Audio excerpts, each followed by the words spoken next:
Good morning students and everybody. 12th biology online class में आप सभी का अभिनंदन है। 12th बायोलॉजी की ऑनलाइन क्लास कोविड-19 विश्व महामारी के कारण जारी है। Lesson number 5 plant water relation पादप जल संबंध का आज सेकंड पार्ट यानी कि पीरियड नंबर 2 पढ़ेंगे। और जो आज की जो ऑनलाइन क्लास है, इस आज की ऑनलाइन क्लास में आज इस लेसन का सबसे इम्पोर्टेंट पॉइंट्स जिसको कहते हैं ऑस्मोसिस परासरण का अध्ययन करेंगे। ये जो ऑस्मोसिस है ना, ये काफी इम्पोर्टेंट टॉपिक्स है और इसको समझना बहुत आवश्यक है। इसलिए ये ऑस्मोसिस क्या होता है, किस प्रकार से इसमें क्रिया संपन्न होती है, इससे पहले आपने पढ़ा था डिफ्यूजन, जिसको आपने कहा था विसरण। वहां आपने ये देखा होगा कि ठोस, द्रव, गैस, इनके जो अणु थे ना, अपने उच्च सांद्रता से निम्न सांद्रता की ओर प्रसारित हो रहे थे। वहां पर किसी प्रकार की कोई झिल्ली का उपयोग नहीं किया था। लेकिन विसरण में आपको एक बात विशेष ध्यान रखनी है कि जो विसरण क्रिया होती है ना और एक प्राशन क्रिया होती है, इन दोनों में सबसे महत्वपूर्ण अंतर ये होता है कि एक तो बिना झिल्ली के संपन्न होता है और एक के लिए झिल्ली का होना बहुत ही आवश्यक होता है। इसलिए सबसे पहली बात ये ध्यान रखिएगा कि जो ऑस्मोसिस है ना, इस ऑस्मोसिस में हमेशा एक झिल्ली पढ़ते हैं अपन, अर्ध पारगम झिल्ली। क्या पढ़ते हैं? अर्ध पारगम झिल्ली। यदि अर्ध पारगम झिल्ली नहीं हुई तो ऑस्मोसिस क्रिया कंप्लीट नहीं हो पाएगी। इसीलिए जहां भी यदि ऑस्मोसिस आए तो ऑस्मोसिस का सीधा रिलेशन किससे होता है? अर्ध पारगम झिल्ली से होता है। इसीलिए अर्ध पारगम झिल्ली से ही ऑस्मोसिस होता है। इसकी परिभाषा देखें। परिभाषा इसका जो अपन एग्जाम्पल पढ़ेंगे, एक्सपेरिमेंट पढ़ेंगे, उससे अच्छी तरह समझ में आ जाएगी। आप तो फिलहाल बस ये ध्यान रखिएगा कि किसी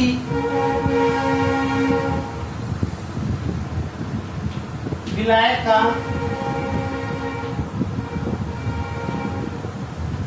उच्च सांद्रता से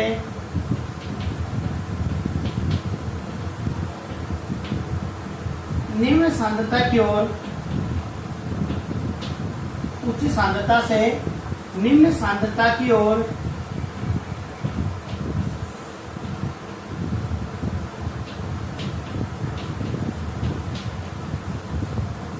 अर्ध पारगम झिल्ली द्वारा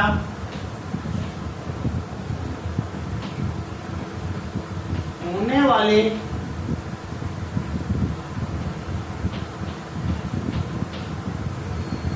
विसरण को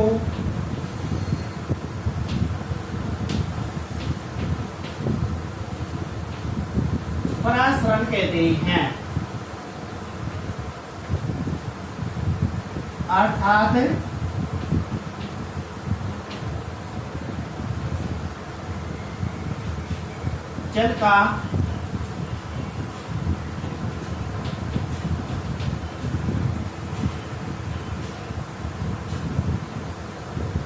जल का अर्ध पारगम झिल्ली से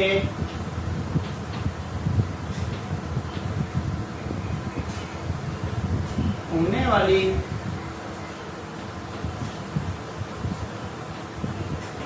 विसरण क्रिया होने वाली विसरण क्रिया क्या कहलाता है? परासरण कहलाता है।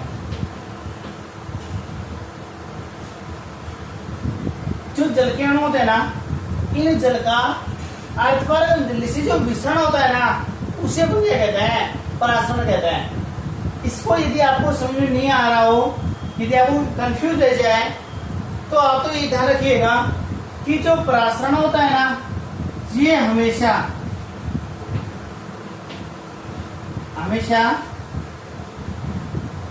दो विलयन के मध्य संपन्न होता है। क्या होता है? दो विलयन के मध्य संपन्न होता है। सबसे पहली बात, दोनों विलयन की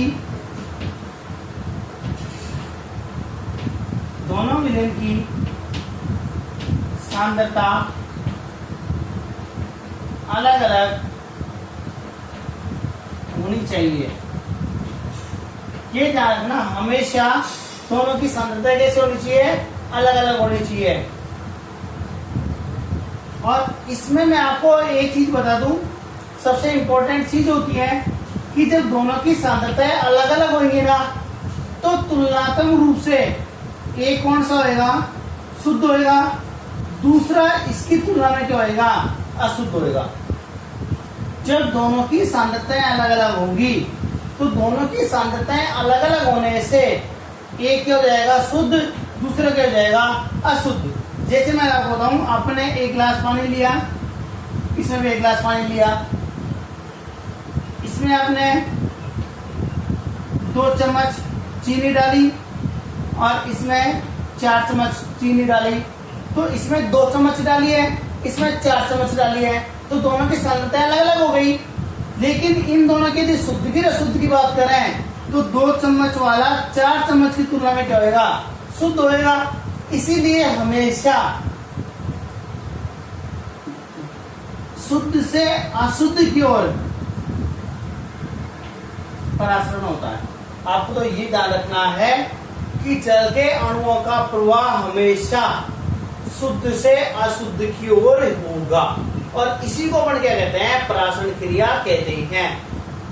जो पानी जितना ज्यादा शुद्ध होएगा और दूसरा सॉल्यूशन जितना ज्यादा शुद्ध होएगा, जल का अणु का प्रवाह अर्धपरागम झिल्ली से उतना ही ज्यादा होगा। इसीलिए आपको तो ये ध्यान रखना है, जो 2 विलयन लिए अपन ने, इन दोनों विलयनों की सांद्रताएं अलग अलग होती है, जिसके कारण एक को अपन शुद्ध कह सकते हैं और दूसरे को अपन अशुद्ध कह सकते हैं।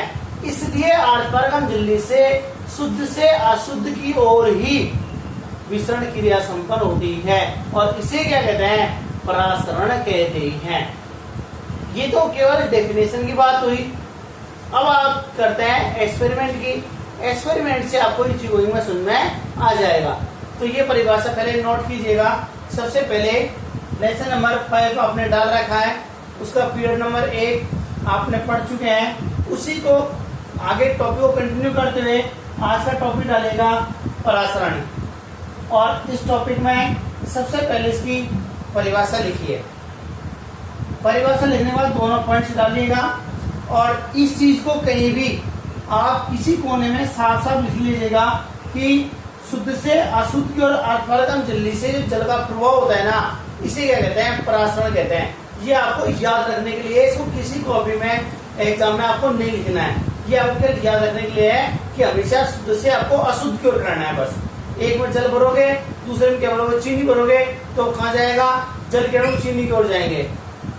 पहले चीनी भर दी, दूसरे में जल भर दिया, तो दूसरे से उसमें आएंगे। क्यों? क्योंकि शुद्ध से अशुद्ध की ओर हमेशा प्रभाव होगा। तो इसको अपन क्या कहते हैं? परासरण कहते हैं। ये नोट कीजिएगा। सबसे पहले परिभाषा, फिर दोनों पॉइंट डालिएगा, जिसको चीज को कहीं भी कोने में साइड में लिख लीजिएगा, और उसके बाद में आप एक्सपेरिमेंट करते हैं, प्रयोग करते हैं।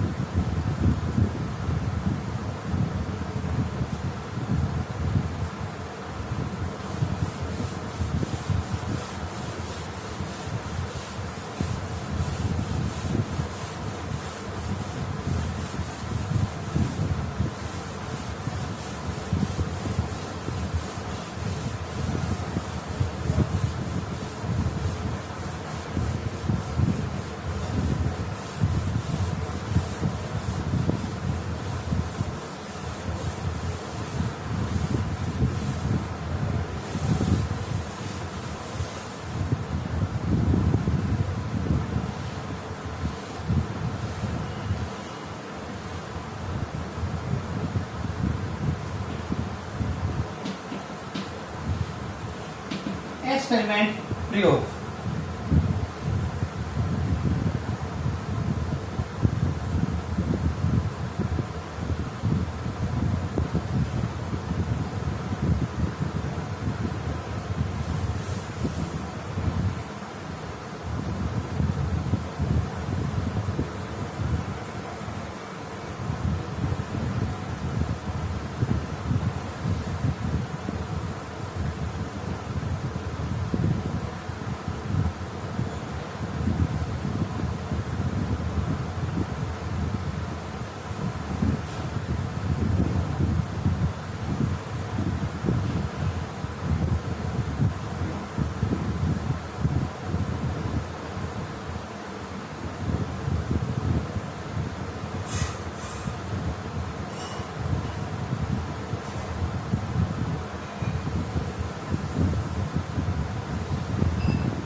ये मैंने आपको एक डायग्राम बनाया। क्या बनाया? डायग्राम। डायग्राम में देखो, सबसे पहले तीसरी कीप लेते हैं। ये क्या होता है? नली होता है जिसका एक सिरा कीप नुम होता है। इसे अपन क्या कहते हैं? तीसरी कीप लेते हैं। एक कांच का बीकर लेते हैं, कांच का ग्लास लेते हैं। एक कांच का ग्लास लिया, एक तीसरी कीप ली, एक अपन ने क्या लिया? स्टैंड लिया। सबसे पहले इस तीसरी कीप को कांच के ग्लास में लगाते हुए स्टैंड से इसको स्थिर कर देते हैं। क्या कर देते हैं? स्टैंड की सहायता से इसको नियत कर देते हैं, ये हिले नहीं। तीसरी कीप के एक सिरे पर, जिस ओर बीकर के सिरा है उस ओर अर्ध पारगम झिल्ली बांध देते हैं और आज पारगम झिल्ली बांधने के बाद में आपको 2 विलयन लेने हैं, मतलब एक शुद्ध और एक उसकी तुलना में अशुद्ध।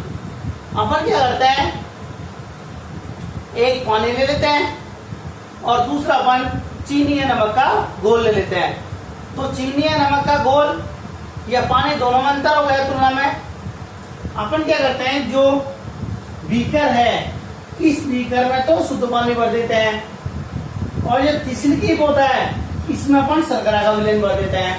मैंने अभी आपसे कहा था कि अपन 2 गिलास लेते हैं, एक गिलास है ना, एक गिलास में तो अपने भर दिया शुद्ध जल और जो दूसरा गिलास है इसमें आपने चीनी डाल दी, इसको अपन कहते हैं शर्करा विलयन। क्या कहते हैं इसे? शर्करा विलयन। जो शर्करा विलयन है ना, इस शर्करा विलयन को तो तिसलकीप में भरते हैं। किसमें भरते हैं? तिसलकीप में भरते हैं। और जो शुद्ध जल है इसको अपन किसमें भरते हैं? बीकर में भरते हैं। किसमें भरते हैं? बीकर में। तो ये क्या हो गया? शुद्ध। ये इसकी तुलना में क्या हो गया? अशुद्ध। तो अपने कौन से 2 ले लिए? एक लिया है जल और एक लिया अपन ने शर्करा विलयन। 2 ले गए, 8 पारगम झिल्ली हो गए, तो प्राशन क्रिया होगी नहीं होगी? इसलिए क्या होता है, सबसे पहले एक बीकर लिया, उस बीकर में तिसलकीप को स्टैंड की सहायता से स्थिर किया, इस बीकर में शुद्ध जल भर देते हैं तथा तिसलकीप में शर्करा का विलयन भर देते हैं। इस वाला जो पानी है इसको बीकर में डाल देते हैं और जो शर्करा का विलयन है इसको तिसलकीप में इसको भर देते हैं। यहाँ तक कोई प्रॉब्लम नहीं। अब आगे देखो, अपने पास पानी आ गया और तिसलकीप में शर्करा आ गई। नीचे क्या बांध रखी है? 8 पारगम झिल्ली बांध रखी है। अब क्या करते हैं, जहां आपने शर्करा का विलयन भरा है तिसलकीप में, उसका जो अंतिम बिंदु है ना, इस अंतिम बिंदु पर एक निशान लगा दीजिएगा कि हमने शर्करा का विलयन यहाँ तक भरा है। राइट? ये क्या कहलाएगा इसका? ये इसका प्रारंभिक बिंदु कहलाता है कि हमने शर्करा का विलयन यहाँ तक भरा है। अब क्या करते हैं, इसको कुछ समय के लिए इसको छोड़ देते हैं। जैसे इसको छोड़ेंगे तो 8 पारगम झिल्ली है, दोनों विलयन भी अलग अलग है, तो कौन सी क्रिया होगी इसमें? प्राशन क्रिया होगी। और प्राशन क्रिया होगी तो या अंतःप्राशन होगा, बाह्य प्राशन होगा, ये पता नहीं है। अपन को इतना पता जरूर है कि हमेशा शुद्ध से अशुद्ध की ओर होता है। तो शुद्ध किसमें है? बीकर में। अशुद्ध किसमें है? तिसलकीप में। तो पानी के अणु कहाँ जाएंगे? बीकर से तिसलकीप की ओर जाएंगे और जैसे बीकर से तिसलकीप की ओर जाएंगे तो जो शर्करा का प्रारंभिक बिंदु है ना, इसमें पानी आने से इस शर्करा का स्तर ऊपर चढ़ जाता है और इन दोनों का जो अंतर है ना, इन दोनों का अंतर ही क्या कहलाता है? प्रासरण कहलाता है। कि प्रारंभिक बिंदु और अंतिम बिंदु में कितना चेंजेबल हुआ है, ये क्या कहलाता है? ये प्रासरण कहलाता है। जब इसका प्रारंभिक बिंदु से शर्करा का विलयन ऊपर चढ़ गया, इसका मतलब पानी कहाँ आया? बीकर से तिसलकीप में आया और बीकर से तिसलकीप में आना ही क्या कहलाता है? प्राशन क्रिया कहलाती है। इसको अपन क्या कहते हैं? प्राशन क्रिया कहते हैं। एक बार दोबारा सुन लीजिएगा, मैं आपको बता देता हूं।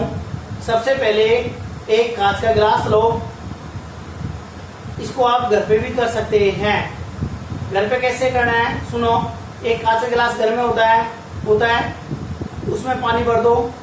पानी भर दिया, कांच के पेन आते हैं, पारदर्शी पेन जिसको बोलते हैं, व्हाइट कलर के पेन आते हैं। उस व्हाइट कलर का जो पेन है ना, वो किसका काम करेगा?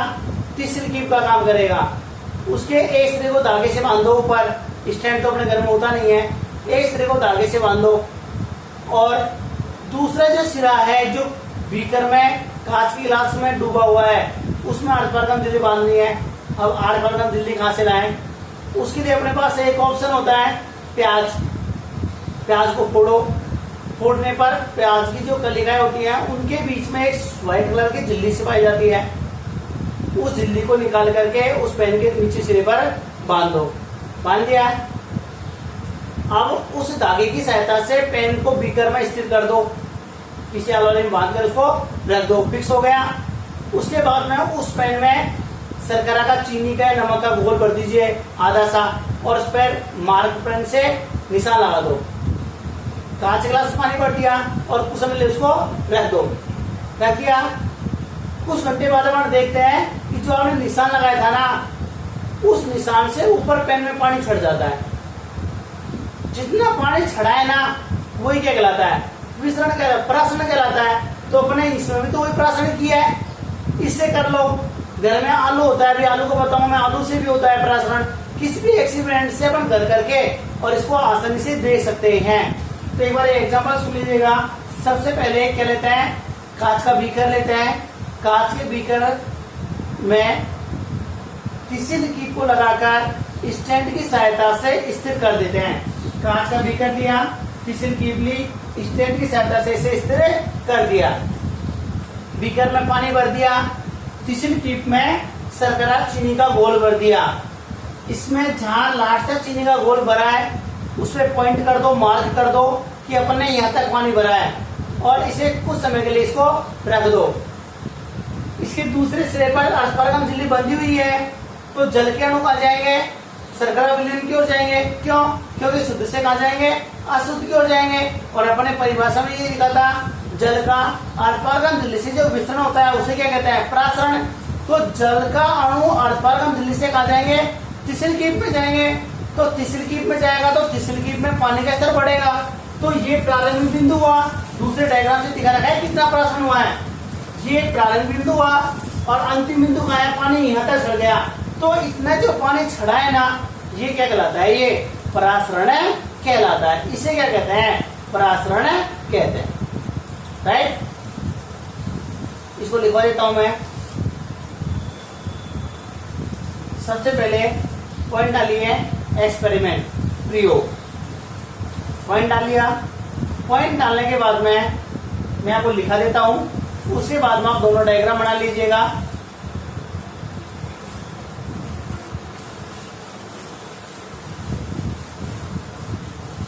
लिखो, मैं लिखवाता हूं।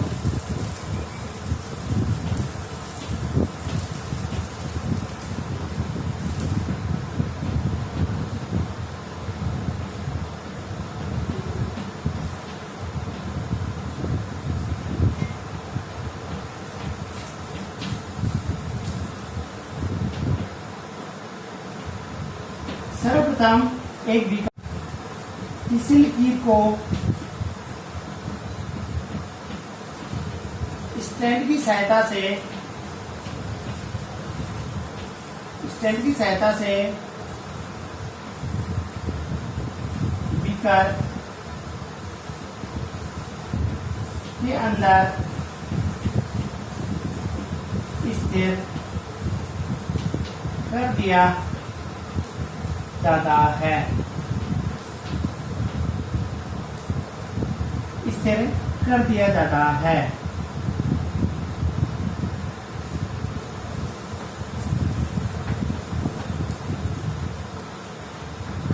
टिश्यू कीप के बीकर वाले सिरे पर अर्धपारगम्य झिल्ली लगा देते हैं। अर्धपारगम्य झिल्ली लगा देते हैं। बीकर में जल भर देते हैं तथा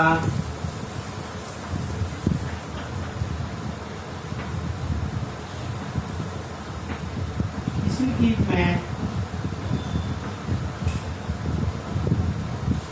शर्करा या नमक का घोल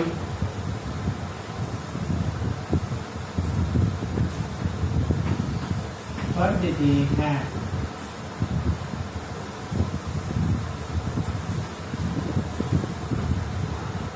इसके पश्चात इसे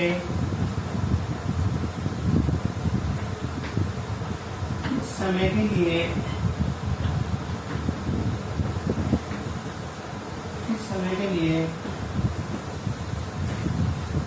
स्थिर रख देते हैं,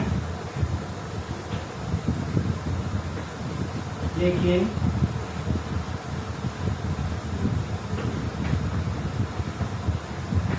किसी कीप में सकरा बोल के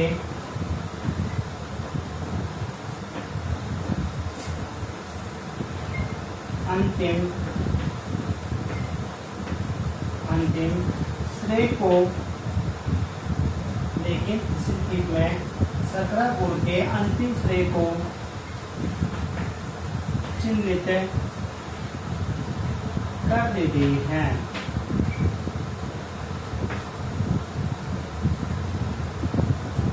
देखो वो लिखा है, एक बीकर लिया, इस बीकर में स्टैंड की सहायता से तीसरी कीप को स्थिर कर दिया।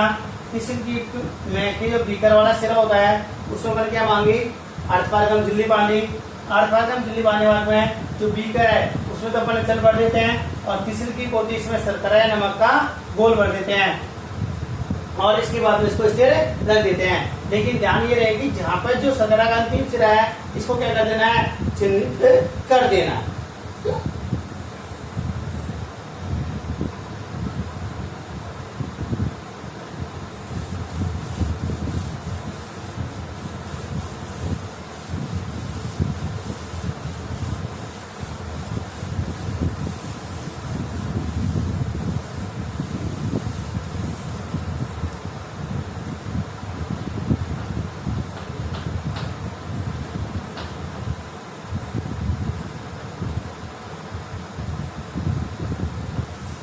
जब कुछ समय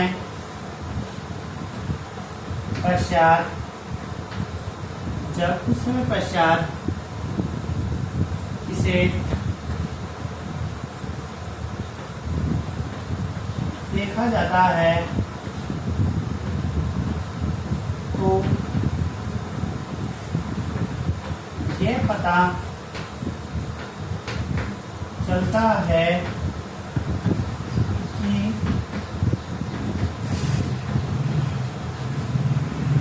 किसी कीप में बड़े शर्करा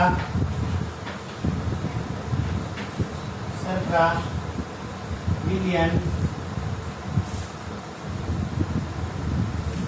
का जल स्तर बढ़ जाता है, जल स्तर बढ़ जाता है, अर्थात शर्करा विलयन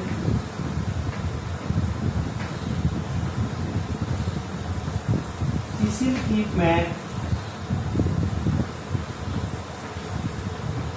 ऊपर की ओर चढ़ जाता है। ये प्रारंभिक बिंदु था, कुछ समय बाद में कहाँ चढ़ गया, ये ऊपर चढ़ गया। इन दोनों का जो अंतर है ना इसे अपन क्या कहते हैं, परासरण कहते हैं। ये कौन सी क्रिया हुई है, परासरण क्रिया संपन्न हुई है, इसे अपन क्या कहते हैं, परासरण कहते हैं। रिएक्शन हो गया। जैसे हम कुछ समय बाद इसको स्थिर रख देते हैं और कुछ समय बाद इसको देखते हैं और तो देखने के बाद ये पता चलता है कि तीसरी कीप में जो शर्करा विलयन भरा था ना, इस शर्करा विलयन का स्तर बढ़ जाता है।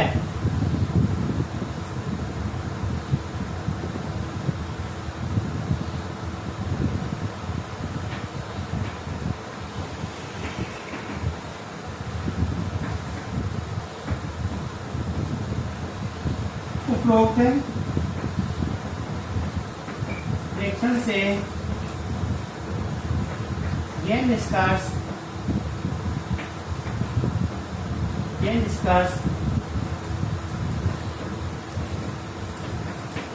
निकाला चाहता है कि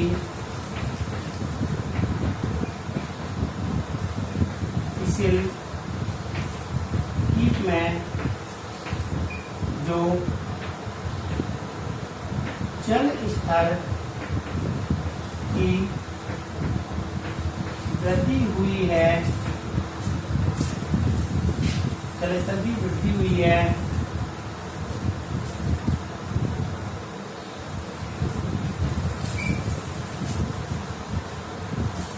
यह परासरण द्वारा संपन्न होता है, परासरण द्वारा संपन्न होता है। अर्थात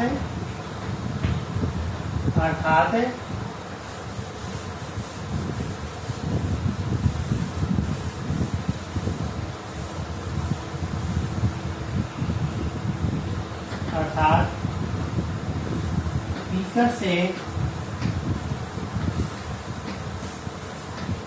जल के अणु किसी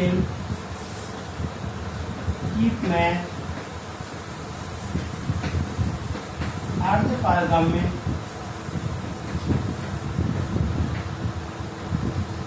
झिल्ली से प्रवेश कर जाती हैं एवं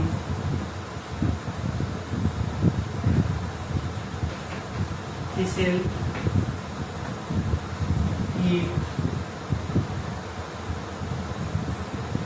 में जल स्तर को बढ़ाते हैं। ठीक है, निष्कर्ष ये कह सकते हैं कि जो बीकर में शुद्ध जल के अणु थे, उन जल के अणुओं का अर्धपारगम्य झिल्ली से तीसरी कीप में प्रवेश होता है और तीसरी कीप में पहुंचने से जल के स्तर में वृद्धि हो जाती है, जो किसको दर्शाता है? प्राशन क्रिया को दर्शाता है। ये क्या कहलाता है? इसका ये एक्सपेरिमेंट कहलाता है। राइट, ये अपने पास एक्सपेरिमेंट है, इसको आप घर भी कर सकते हैं। ये प्रोसेस सेम है। ये तो आपने तीसरी कीप का एग्जांपल लिया है। अब इसकी मैंने आपको सबसे पहले परिभाषा दिखाई दी। परिभाषा लिखने के बाद में इसकी डिटेल मैंने आपको लिखा दी। डिटेल लिखने के बाद में इसका डायग्राम बनाइएगा। सबसे पहले परिभाषा लिखी थी अपन ने, उसके बाद प्रयोग डाला था। प्रयोग में जो मैंने आपको ये चीज लिखी है, इसको उतारना है। उतारने के बाद क्या बनाना है? इसको डायग्राम बनाना है। डायग्राम हो गया कंप्लीट। एग्जाम में आपको एक ही एग्जाम देना है, चाहे तो आप तीसरी कीप का दे दीजिएगा, चाहे आप आलू का दे दीजिएगा। मैं आलू का डायग्राम बना देता हूँ। प्रोसेस दोनों का समान है, सिर्फ डायग्राम अंतर है। तो मैं आपको डायग्राम आलू का बना देता हूँ, इसलिए आप उसमें लैंग्वेज तो लिखना मत, केवल डायग्राम बना लेना। यदि आपसे इसमें इसलिए एग्जाम्पल पूछ लेता है कि आलू में प्राशन क्रिया किस प्रकार होती है, समझाइए, तो आपको ये डायग्राम नहीं, आलू का डायग्राम बनाना पड़ेगा। ठीक है। तीसरी कीप से पूछता है तो तीसरी कीप से पूछ लेगा, और जनरली आपसे पूछता है कि प्राशन किसे कहते हैं, प्रयोग द्वारा समझाइए, तब दोनों में से कोई सा भी एग्जाम्पल दे सकते हैं। इसलिए मैं आपको आलू का डायग्राम बना देता हूँ और बस आप प्राशन क्रिया संपन्न हो जाएगी। जो लैंग्वेज इसमें लिखी है वही लैंग्वेज सेम उसमें लिखनी है, केवल नाम चेंज करने हैं।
आलू होता है, अब आप वो सर ऐसा आलू थोड़ी होता है, आलू गोल होता है।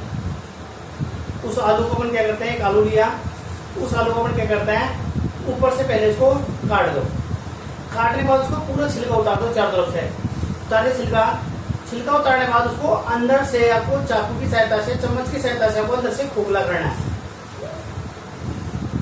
लेकिन ध्यान ये रखना है कि खोखला करते समय अंदर से उसमें कोई भी चाकू या चम्मच उसमें छेद नहीं होना चाहिए। जितनी बारीक झिल्ली हो सके अंदर से आपको उतना अंदर से मटेरियल निकालना है, और आलू अंदर से खोखला हो जाता है। तो ये आलू का अंदर से खोखला वाला भाग है, फिर बाकी इसकी झिल्ली हो गई। ध्यान रहे पूरा छिलका उतारना है। इसके बाद क्या करते हैं, इसके दोनों सिरे हैं, इन दोनों सिरों को धागे से बांध देते हैं और इसे कील की सहायता से इसको लटका दिया जाता है। इसको एक कांच के बीकर में रखते हैं, नीचे डूब टिके नहीं है। जैसे ही कांच के बीकर रखते हैं तो कांच के बीकर में क्या भर देते हैं, पानी भर देते हैं, और जो आलू है ना इसमें क्या भर देते हैं, अपन शर्करा या नमक का घोल भर देते हैं, और इसमें क्या लगा देते हैं, आलू लगा देते हैं। पहचान के लेके हमने यहाँ तक शर्करा का विलयन भरा है। और जैसे इसको कुछ समय के लिए इसको छोड़ देंगे तो जो शर्करा का विलयन है ना ये ऊपर चढ़ जाता है, जो आलपिन है ना पूर्ण रूप से पानी में अंदर डूब जाती है। इसका मतलब ये हो कि प्राशन द्वारा जो पात्र में जल भरा हुआ है ना वो कहाँ गया, आलू के अंदर आ गया। इसका मतलब इसमें प्राशन क्रिया संपन्न हुई है। ये भी अपन आलू के द्वारा कर सकते हैं। या अर्थपारगम झिल्ली काम कौन करता है, जो आलू की झिल्ली होती है ये अर्थपारगम झिल्ली काम करता है। पात्र में पानी शुद्ध जल हो गया, शर्करा का विलयन अशुद्ध हो गया, शुद्ध से अशुद्ध की ओर जाएगा तो पानी पात्र से आलू की ओर अंदर जाएगा। इसको अपन आलू के द्वारा भी दर्शा सकते हैं, और आलू के द्वारा आप एक्सपेरिमेंट भी कर सकते हैं। आप घर में आलू लीजिएगा, सबसे पहले आलू को ऊपर से काटेगा, पूरा छिलका उतारिएगा, और उतारने बाद में उस आलू को चम्मच की सहायता से अंदर से खोखला करना है। खोखला इस प्रकार से करना है कि उसमें किसी प्रकार की कोई छेद नहीं हो, और जितनी बारीक झिल्ली हो सके प्राशन उतना जल्दी होएगा। उस आलू को अपन ने क्या किया, धागे से बांधा और उसको लटका दिया। इसमें नीचे क्या है, कांच का गिलास है, उस कांच के गिलास में उसको लटका दिया। लटकाओगे नहीं तो आलू उल्टा हो जाएगा और प्राशन क्रिया नहीं हो पाएगी। इसलिए आलू को सीधा सीधा रखने के लिए अपन धागे से उसको बांध देते हैं। उस आलू में अपन क्या करते हैं, शर्करा का विलयन आधा सा शर्करा का विलयन भर देते हैं, आधा आलू भर देते हैं, और जहां तक शर्करा का विलयन है उसमें अपन आलपिन लगा देते हैं। लेकिन आलपिन थोड़ी सी लगानी है, उसमें छेद नहीं करना है। उसके बाद में गिलास में अपने पानी भर दिया, और पानी भरने के बाद में उसको कुछ समय के लिए उसको अपन स्थिर रख देते हैं। जब अपन कुछ देर बाद देखते हैं तो अपन को जो आलपिन अपने जो लगाई थी ना आलू के अंदर वो पूर्ण रूप से पानी के अंदर डूब जाती है। अब पानी कहाँ से आया, तो पानी कहाँ से आया, ये जो बाहर बीकर में आपने जो पानी भरा है वो पानी कहाँ जाता है, आलू के अंदर आ जाता है। और जो आलू के अंदर जो पानी आया है ना इसे अपन क्या कहते हैं, परासरण कहते हैं। तो आलू के माध्यम से या टिश्यू कीप के माध्यम से, दोनों मैंने एग्जाम्पल आपको बता दिए, दोनों के डायग्राम बना दिए हैं। लैंग्वेज मैंने आपको टिश्यू कीप की लिखा दी, सेम लैंग्वेज है, वही सॉल्यूशन है, केवल नाम चेंज किया है। आलू टिश्यू कीप की जगह आप इस प्रकार से आलू का एग्जाम्पल दे सकते हैं या टिश्यू कीप का एग्जाम्पल दे सकते हैं। अपने प्रैक्टिकल केवल पूछ लेता है प्राशन, आलू प्राशन किस प्रकार से होता है, तो आपको प्रैक्टिकल में इसी प्रकार से आपको वहाँ एक्सपेरिमेंट भी करना पड़ेगा। तो आप इस समय लॉकडाउन चल रहा है, अनलॉक 2 चल रहा है, और अनलॉक 2 में आपकी छुट्टी और बढ़ा दी गई है। इसलिए आप घर पे फ्री हो तो आप एक्सपेरिमेंट भी आसानी से कर सकते हैं। अध्ययन का अध्ययन हो जाएगा, समय का सदुपयोग हो जाएगा, और आपका एक्सपेरिमेंट भी कंप्लीट हो जाएगा। इसी के साथ आपका मनोरंजन भी हो जाएगा और अध्ययन का अध्ययन हो जाएगा। इसलिए आप घर पे इस एक्सपेरिमेंट को आसानी से कर सकते हैं।